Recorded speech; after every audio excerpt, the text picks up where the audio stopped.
కృష్ణ శరణం మమ. గోపరమణీ నయన కుముద చంద్రవదన. గోపరమణి అంటే గోపికా స్త్రీలు అని అర్థం. వారి యొక్క నయనములనే కుముదములకు ఈయన వదనము చంద్రుని వలె ఉన్నది అని. అంటే గోపకాంతల యొక్క కనులు కలువల వలె ఉంటే స్వామి యొక్క వదనం చంద్రుని వలె ఉందిట. చంద్రుని చూడగానే కలువులు వికసించినట్లుగా కృష్ణుని యొక్క వదనం చూసిన వెంటనే గోపికల యొక్క కన్నులు ఆనందంతో విచ్చుకుంటున్నాయి అని భావం చెప్పడం. అంటే గోపికలకు ఆనందం కలిగించేటువంటి పరిపూర్ణమైన చంద్రుని వంటి వదనం కలవాడు స్వామి. తాపసమానసాయన. అయనము అంటే ఆశ్రయము, చోటు అని అర్థం. తాపసుల మనస్సే చోటుగా కలవాడు గనక తాపస మానస అయన, తాపసమానసాయన అని. అంటే స్వామి యొక్క స్థిర నివాసం ఏది అంటే తాపస్సుల యొక్క మనస్సు. ఎందుకంటే తాపనాశన అని తర్వాతి మాట.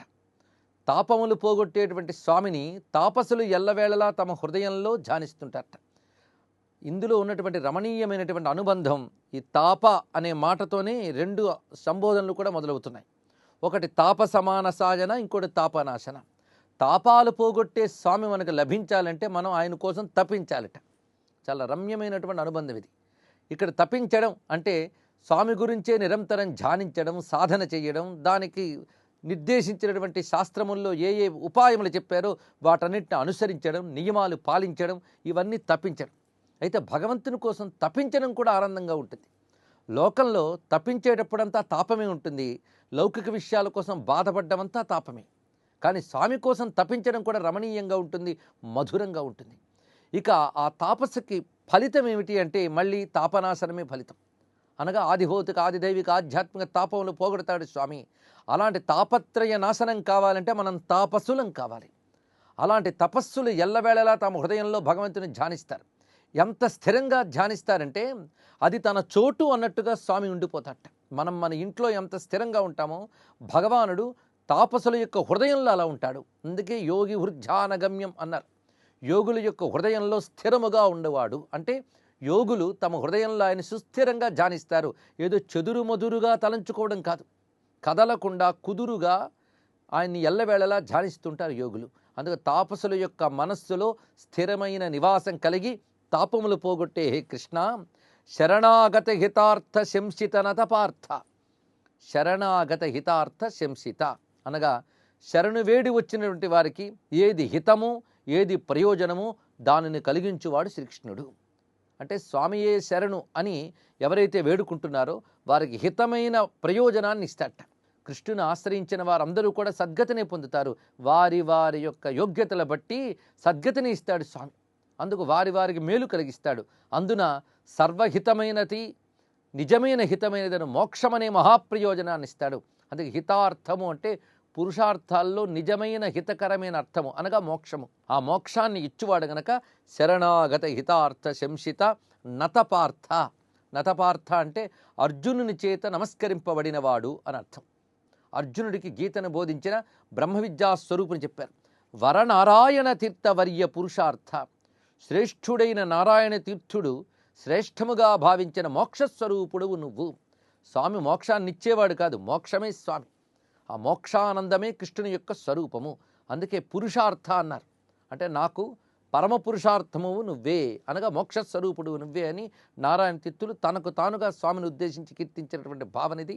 నందనందన గోవింద నౌమి తే పదం. ఈ విధంగా గోవులు అనగా కామధేనువులను స్తుతించిన తర్వాత ఇంద్రుడు స్వామి యొక్క అనుమతి తీసుకుని తిరిగి తన యొక్క లోకానికి అనగా స్వర్గానికి వెళ్ళిపోయాడు అని ఈ పంచమ తరంగాన్ని ముగిస్తూ ఉన్నారు నారాయణ తీర్థులు. ఇక్కడ ఇంద్రుడు తన బుద్ధే గొప్పదనుకుని భంగపడ్డాడు. ఇప్పుడు నారాయణ యొక్క గొప్పతనం తెలుసుకున్నాడు. ఎటువంటి వాడు ఆ శ్రీకృష్ణ పరమాత్మ అంటే జ్ఞాత కౌశలం. కౌశలము అంటే నేర్పరితనము అని అర్థం.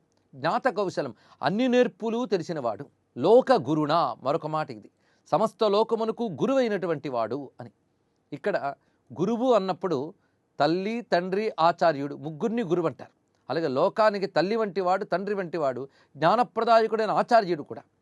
గురువు అంటే పెద్దవాడు అనేది ప్రధానమైన భావం. గౌరవించడం అంటే పెద్దరికాన్ని మనం గుర్తించడం అని అర్థం. అలాగే లోకమంతటికి కూడా పెద్దవాడైనటువంటి వాడు ఆయన శ్రీకృష్ణ పరమాత్మ ఇంద్రుని అనుగ్రహించాడు.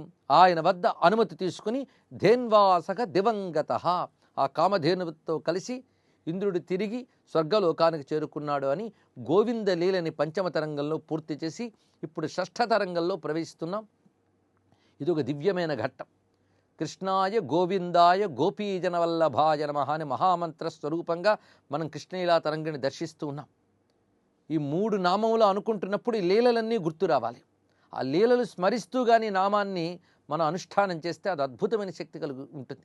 ఇప్పటి వరకు గోవిందాయ అయింది, ఇప్పుడు గోపీజనవల్లభాయ, గోపీజనుల్ని అనుగ్రహించినటువంటి ప్రియమైన స్వరూపము కృష్ణ పరమాత్మది. అందుకు ఆ స్వరూపం యొక్క వైభవాన్ని 6వ తరంగంలో చెప్తున్నారు. ముందుగా కథా సంగ్రహాన్ని అందిస్తున్నారు. బృందావనేథ శ్రీకృష్ణ గోపీ సంగోభినీయతే ఆదౌ గోప్య తత కృష్ణో గోపీనాం కృష్ణ సంగమ గోపీ శ్రీకృష్ణ సంవాద తతో గోపీ పరిగ్రహ షష్ఠేస్మిన్ సంగ్రహేణైవం రాసారంభో నిగద్యతే.